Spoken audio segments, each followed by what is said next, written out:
It's a debate as old as time. Pre-tax versus Roth investing. What do you need to know to make the decision? Keep listening as we dive in. Welcome to the Money Meets Medicine podcast, where we talk all about the personal finance topics you wish you had learned in medical school. I'm your host, Dr. Jimmy Turner, and here's our co-host, who's kind of Pitt's Panthers beat Wake Forest in the ACC tourney the day before we're recording this, Justin Harvey. Jimmy, great to be here as always. I grew up watching the Pitt Panthers, and I have fond memories of going to the Fitzgerald Fieldhouse, probably in like the mid to late 90s with my dad. And it was a cheap way to, do something fun with your 7, 8, 9-year-old. And yeah, that's very much my sports roots. I did go to Villanova, so I had this conflicted, 18 to 22-year-old where I went to the school of the Big East rivals that I watched growing up. And I don't even know if they're both still in the same conference, but yes. Yeah. That's, I imagine for my kids will be possibly similar. So bring Wesley in particular to a lot of the Wake Forest basketball games. And I imagine at least one of my 3 kids may end up going to like UNC or some other school in the ACC that, is playing Wake. And then they've got this, internal strife, like growing up watching Wake sports nonstop and then having to potentially cheer against them. So I see a similar issue for my children happening. I had a couple other friends that grew up in Pittsburgh, and we all went to Villanova. And I have this distinct memory of there was the Nova Nation T-shirts that we would wear when we were at the games. But a couple of us every now and then, it was the Oakland Zoo was what they call like the student section. So there would be like you put the Zoo T-shirt on first, and then you put the Nova T-shirt on top of that, and sure, like, you always keep Pitt closer to your heart. So it was a funny little thing from the olden days. Yeah, we were for a long time Tie-Dye Nation, and they actually brought that back for the game that you and I were talking about. So the Duke game before we hit record, and during that game it was insane because like it's the largest attendance that the Joel Coliseum has ever had. I know it's not a Wake Forest sports podcast, but it was absolutely insane seeing the student section. We have the smallest student section of any Power 5 conference student enrollment. And to see that place, just absolutely packed for that game was quite fun. But before we divulge into too much Wake Forest sports, just want to mention that the 2 most important financial tasks for doctors, in my opinion, particularly when they're in training, are getting own occupation disability insurance. Talk about that a lot on the show. It's one of the things at Money Meets Medicine we love helping doctors with at moneymeetsmedicine.com/disability. But the other is student loans, which, Justin, you and I were talking about before the show, are super complicated. It's a kind of a messy business these days. And in my experience, it's pretty challenging to get student loan help at an affordable price for residents, which is why we're now offering some student loan help and consulting for those that are in the Money Meets Medicine audience. If you need a consult to look at your student loan plan, analyze your data, show you the numbers, so that you can make your decision based on that information, then you can go to moneymeetsmedicine.com/loans, and we would be more than happy to help you out at a price that, to be honest, even a resident can afford. So, Justin, I'm excited about this one. So my buddy Mike and I, actually Mike, who does the disability insurance at Money Meets Medicine, who way back days is actually the one that got me interested in personal finance in the first place. We have debated pre-tax versus Roth for 10 years. A really long time. And so I think it's an interesting debate. I think there's interesting reasons on both sides of this debate. But ultimately, I guess before we dive in, maybe it's important to understand what does it mean, pre-tax versus Roth, for those that need to be caught up on that idea, that concept of why this is even a debate. Maybe spend a couple seconds explaining that. Yeah. It's essentially a question of taxes. And when you're going to pay them. Do you pay them today at your current tax rates, or do you pay them in the future where your future level of income and the tax policy that exists in the future are both going to apply to your circumstances? So the prevailing wisdom is when you're young, you make a little bit of money, you do the Roth because you're at a lower tax bracket, you lock in that lower rate, you put that money in that Roth IRA or that Roth 401k, it grows tax-free forever. You take it out tax-free when you're an old person, or you leave it to your kids and they take it out tax-free. The other side of that is when you are more established in your career, you're making a better income. That's a time to consider traditional contributions. So traditional 401k, 403b, TSP or whatever your employer plan is, because you're deferring the taxes. The money doesn't go into your paycheck, or is the taxes aren't levied in the current year. That money is going tax deferred into one of these traditional accounts. It grows tax deferred. And then whenever you take it out in the future, hopefully at a lower tax rate because you're in retirement, you're not making the big attending dollars anymore, or maybe you're even moving somewhere with preferred tax rates, then you can pay less taxes in the future than you would today if you were doing the Roth savings. Yeah. So what I'm hearing from you is that Uncle Sam's getting paid. It's just a matter of when they're getting paid, right? And so that's right. We can pay Uncle Sam up front and then invest post-tax into a Roth vehicle. Anytime you hear Roth, it means post-tax. Or we can invest pre-tax and pay Uncle Sam later in retirement. And I think that's a really important nuance that you actually brought up. And maybe this is just something that I notice in particular because I'm from Florida originally, which is, moving to a retirement state like Florida. Certainly there are others, Tennessee, many others that don't have a state income tax. And so you could, be paying at a high bracket federally plus state income tax and then move to a lower federal bracket plus move to an income tax free state. And all of a sudden this argument, becomes even more of a debate or maybe even less of a debate in that situation. Yeah. And so that is certainly one consideration. And another that I'll throw in just to make it even more snarled is if we're talking about taxable income and your AGI, if you make pre-tax contributions, the conventional wisdom is residents should never or should seldom do traditional because they're making less money. But if you're trying to strategize with student loans and you want to keep your income driven repayment plan, so save, IBR, whatever you're on, as low as possible, or if you're married to an attending and they have debt, it can get, there can be reasons where it does make sense to actually do pre-tax contributions in the current year because of the student loan benefit, which for most people historically has not been something we've even thought about. Yeah, no, I think it's really interesting when it comes to that because I was actually just sitting down with somebody who's married to another resident and having this exact conversation. And it's something that's not well known, right? So, anything on, I think it's Schedule 1 that reduces your AGI, which includes pre-tax contributions, is going to reduce that formula, right? So just for the student loan nerds out there that are wondering what that formula is, right? Adjusted gross income minus, depending on the plan, let's just say save, 225% poverty line, and you take 10% of that. So, if you remove the poverty line, just to make the math simple from a conceptual standpoint, you're basically lowering your payment by however many dollars go into that adjusted gross income and then 10% of that number. So if you put $1,000 in, right, you've just saved $100 overall in your annual payment, which, is important in particular, when you're in training and you don't make a ton of money. And theoretically, for some people, depending on their situation, you might be able to contribute enough to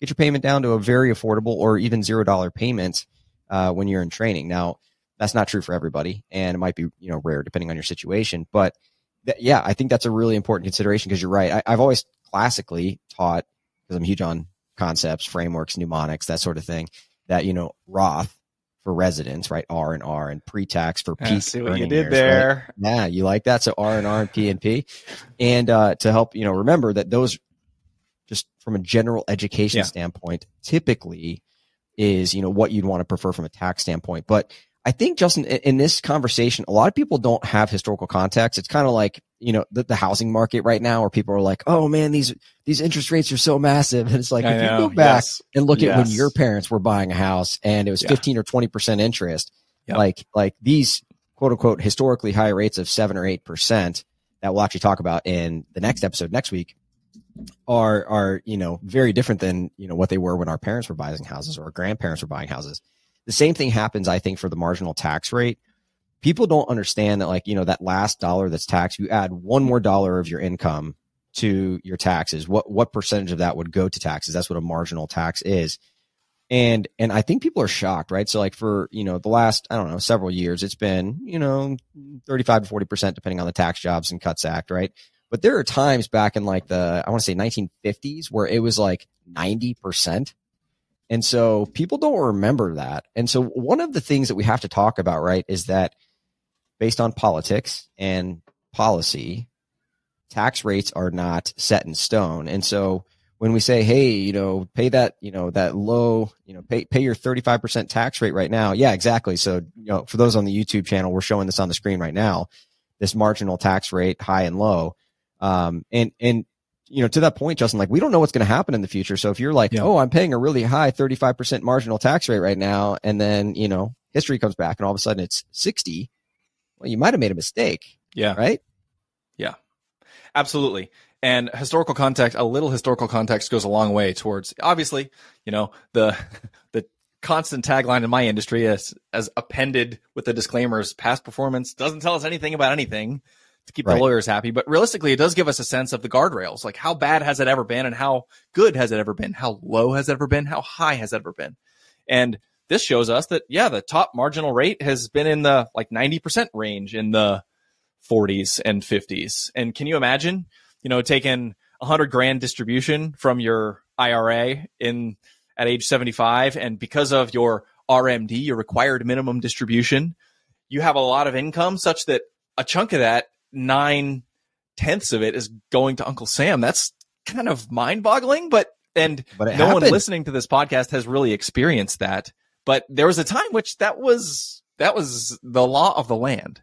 Yeah. So I hope we don't see that again. But frankly, with what's happening with national debt and raising interest rates and, Medicare costs ballooning and, the military industrial complex and all these problems, the taxes have to come from somewhere. So it would behoove you to consider historical perspective in this regard. Yeah. And not to completely depress everybody listening to this. There are some times where historically that rate's been lower. That was, shown on that chart. And either way, for me, the take home on the tax side of this equation is that, when you bring in, required minimum distributions, for example, that's one of the arguments people make for Roth investments, is that there aren't any, right? At least during your lifetime. And so no RMDs, it doesn't count towards that maximum, that amount of money that I have to take out. But at the same time, because we don't know what the tax situation is going to be, from my standpoint, one of the take homes here is, it's a both and, right? I think it's important to hedge your bets because you don't know which direction this is going to go. Now, there are some considerations that might push you more towards pre-tax or more towards Roth, but doing neither, at least from my standpoint, is maybe not the most advisable thing to do. Yes. And there's another thing to be aware of.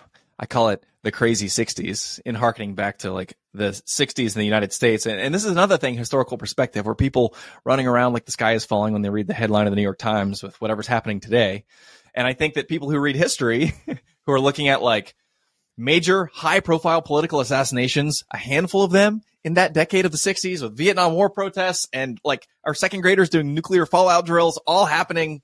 That was normal society. I think people forget that ever happened when they think, oh my gosh, this is the worst that's ever been in America. But chronologically, in terms of human age, so many things are happening. You're maybe quitting your job. You might have a period of semi-employment or non-employment for a whole decade, which gives you a lot of flexibility in terms of re-asking these questions. So one way to ask the question is, if I'm 47 years old and a high-income physician, should I do Roth or traditional? That's one way to express the question. Another is looking at the decade of the 60s. For my 60s, age 60 to age 70, I may not have any Social Security income. I may not have any earned income, and I can strategically move money between buckets, between that traditional, maybe I've just maxed out the traditional 401k every single year for 3 decades and have had market tailwinds that have really boosted that. During this time, you can strategically move money between buckets, because another way that I tend to look at this is the idea of tax diversification. Because I can't know what future tax policy is, I want to have some after-tax money, some Roth money, and some pre-tax money, all 3 of those, so that I can do some stuff, so that I can move between buckets and fund my lifestyle from these different sources as those future facts become manifest. So 100%. The 60s decade for a human chronologically is a great time to re-ask these questions of, should I be doing Roth conversions, moving money from pre-tax into Roth and filling up the lower marginal tax bracket dollars, meaning if I convert 150 grand from that, I've got a 401k with $3 million in it and I don't have any Roth money, you can start moving chunks of a couple $100,000 and you're utilizing those lower tax bracket percentages. So you're locking in a lower tax rate in your 60s. And you're also reducing your eventual RMD, required minimum distribution, because once you're age 73, the IRS, as you mentioned, Jimmy, they got to get paid eventually, and you got to start kicking out a fraction of that $3 million 401k. And that can, you get pre-tax balances that are enough money, and all of a sudden you're actually cruising up through a few of the tiers of those tax brackets. So the more you can squish down the pre-tax bucket and augment the Roth bucket strategically in your 60s, there's a lot of opportunity there. Yeah, and I think that the RMD conversation actually brings in another concept, right? And this isn't to argue like, you should just go Roth 100%, but like one of the values of Roth money is, reducing the RMD, as you just mentioned, but also, this money from like a long-term standpoint, like you can lower your tax bill by like selectively pulling from that. Like you've got the RMD benefit. You also have the benefit of, giving this to your heirs. It's a better situation for them if you give them Roth money. And so, there's lots of long-term kind of implications to this conversation. And oftentimes people that are huge Roth proponents will be like, Roth money is the best kind of money, and like that's kind of their take on it no matter what. I think an interesting argument on the short-term side of things is that if you're at an employer who provides matching and contributions, interestingly now, two things I guess I'll make a comment on. One is that employers now are able to match, Roth contributions, which is interesting, Secure 2.0. And then the second thing is that any contributions and matching that comes from your employer are typically pre-tax in nature. And so some people on the Roth side of things will say, well, hey, if I am going to hedge my bets for all the various reasons you just described, then, my employer is already providing the tax diversification on their side. So why don't I provide the Roth tax diversification on my side, even through my 401k or 403b at work? Like a lot of people have misconfuse, that's a new word in the English language, confuse the concept of Roth, meaning like you have to do a backdoor Roth IRA. Like that's the only time a physician can do Roth investing is through a backdoor Roth IRA, because this is this like really niche thing that makes you sound really smart about personal finance. I'm not like a, browbeater on the backdoor Roth IRA. I think you and I have mentioned that in the past. I actually don't do one and send money into my brokerage account. That said, you can actually invest Roth money through your 401k or 403b, which is one of the reasons I don't do a backdoor Roth IRA, is because I already have Roth money. And so, I think that's an important consideration too. Yes. One more thing to consider. And we're sort of climbing the ladder of privilege here. These are the most esoteric problems for the people of the most means. But in the real world, for the listeners of this audience, there's a non-zero number of listeners who are going to be in this cohort, which is, how do I decrease the taxes paid on every dollar, whether I'm paying them or whether my kids, the recipients, the heirs of my estate, are going to be paying them? And if you're a physician and are of some economic means, you've probably been able to provide some opportunity to your kids. And if you think about the actuarial tables and you die at age 82 and your kid is, age 55 at that time, think about how much money your kid is going to be making at age 50 or 55, given whatever trajectory they're on in terms of, academics and career development. And Jimmy, when you turn 50, if you were to inherit $8 million, would you rather have that in a traditional IRA where you've got to kick it all out over a very short period of time, and basically you're taking all of that money at the top marginal bracket because you're already a doctor and you're kind of plowing your way up through those tiers? Or if this is Roth money, the savings are, they're massive. Astronomical. So again, I'm assuming that you're going to have $5 million that you're not going to use as an investor, and you're trying to figure out how to minimize your kids' tax burden. But if you do these conversions in your 60s, for example, with the idea that my kids are going to pay less taxes when they get this one day, that's actually a really sensible thing to do, especially if you think about, even if tax rates stay flat, that's really sensible. But if tax rates do what they've done historically, then it's going to be a real slam dunk for you. Yeah, 100%. And I think it's interesting because like there was a day where you could, it's called a stretch, Roth IRA. Like you could stretch that thing out as an inheritor, as an heir, I guess inheritor. I'm making up words today. Inheritor is not a word, I don't think. As an heir, right? Basically indefinitely. And then the law changed. What is it now, Justin? Like 10 years? I think you can hold. Yeah, and it gets a little complicated with if it's a person versus a trust. And I haven't run into one of these in a little while, so I'm not exactly up on the rules. But for a traditional, you could stretch it to your life expectancy and take just a little bite of it. But now it's 5 or 10 years, and you gotta forcibly like move all of that money out and incur ordinary income tax on every penny of it. So it's a big tax bill that you're going to force a potentially high income inheritor to absorb. Yeah. You know, and it's actually, I think that's a really interesting conversation because there's, you know, I want to say it was the book Die with Zero that, and again, don't love everything in that book. Every time I bring this up, I think it's a really provocative book in terms of things to think about, but definitely not, you know, a book that I would take like strict personal finance advice from. That said, one of the ideas mentioned in that book that I thought was actually, again, pretty provocative is, you know, that exact scenario you're talking about, right? Like by the time that Kristen and I are in our 50s, we're going to be financially independent. And so it's like, great, we got another $5 million. Like what that's going to turn into for my family is like lots of charitable giving. Like there would be a foundation made, probably at Wake Forest. And that would, you know, be sustained for, you know, the ongoing future to, you know, kind of help other people. And whereas if you gave me that money, let's say 5 years ago, right, when I'm, you know, in my early 30s, that is a very different financial situation. And so one of the ideas in that book is, hey, since a lot of people actually die with more money than they retired with if you were doing what you should be financially, why don't you go ahead right now and give money away to people at ages where they actually need it? So maybe now you're in your 50s, you're not dead yet, but you're deciding like, hey, I'm going to give, you know, up to the tax limit, you know, the gift tax limit to my children each year so that they can benefit from it in their 20s and 30s when they need it most, as opposed to like stuffing away a bunch of Roth IRA money, them, you know, inheriting $5 million when they're 60 and don't need it and already have their nest egg built up. Because hopefully if you're listening to the show, deciding to become financially literate for yourself, you have also passed that on to your children. So they will be financially benefiting from their knowledge and not just the money you give them.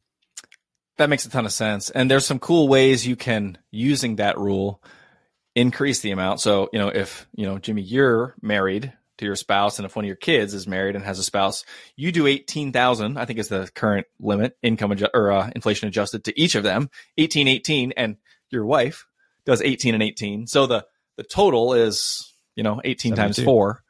And you can do that, getting that $72,000 per year out of your estate when the upcoming estate tax law sunsets in 2025, it might get way more important to start doing that. So it can be a powerful tool. And I know a lot of the audience listening, like you're young, you might be medical school, you might be a resident, early career attending. I'd say that they're early career attending and the resident are probably the largest listener of the show.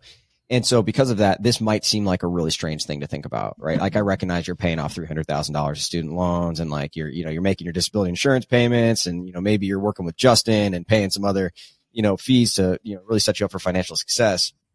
And this idea that you might have so much money that you need to give some of it away is really foreign because it's so far away.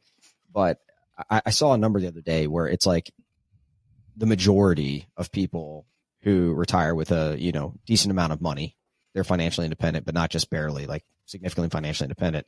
Like the majority of them die with more money than they left, like than they started with in retirement. And so it's just something worth considering because you can't go back in your 40s and 50s and give money back to your children when they were in their 20s and 30s, right? Like you have to make that decision before you get to that number that you're going to have more than when you finish and you die. So it's something to consider earlier, even though the back end of that conversation hasn't happened yet. Yeah. In financial parlance, we call that the right tail problem, meaning financial advisors are often solving like, how can I make you not run out of money? And if we avoid that successfully, and there's this thing called a Monte Carlo analysis where we can say, we looked at 1,000 strings of random stock market returns.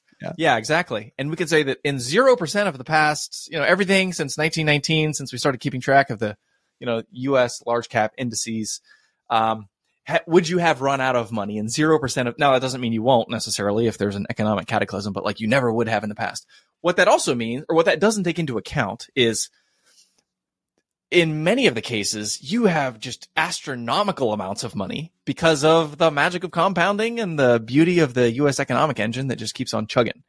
So, to your point, Jimmy, like it is a quote unquote problem. It is an observed reality that many people who have significantly more means than they need to live, that those assets just continue to grow, and you may well be that 80 or 90-year-old with a lot more than you know what to do with. And so just being aware of that and strategically migrating assets between these three buckets, the pre-tax, the Roth, and the after-tax, can be something to take advantage of. Yeah, 100%. So if you're listening to the show, maybe you're earlier in your career and you're like, hey, pre-tax sounds great to lower my student loans, or, you're considering Roth because of inheritance or because your employer contributes pre-tax. Hopefully you learned something from the show. I bet you did, listening in on it. And at the end of the day, hedging your bets, doing both. It could be a both and, right? It's not an either or necessarily. It could be a false dichotomy, as we call it in the world of philosophy. But before you leave, don't forget, you can head over to moneymeetsmedicine.com, download your free copy of the book. You can get help with disability insurance and also with student loans. I think those are the three most important financial tasks for a physician in training. So if you need help with that, moneymeetsmedicine.com. Otherwise, Justin, you and I will see everybody next week. Cheers. Justin Harvey is a certified financial planner at APM Wealth, where he helps anesthesiologists and pain medicine physicians. Dr. Jimmy Turner is a practicing academic anesthesiologist at Wake Forest in North Carolina. He's also a licensed insurance agent. However, neither Justin or Jimmy are your financial planner, investment advisor, or insurance agent. This show is expressly for general education and entertainment purposes only. Nothing should be considered financial advice. All views expressed are solely the views of the guests on the show and do not represent the views or opinions of their employer.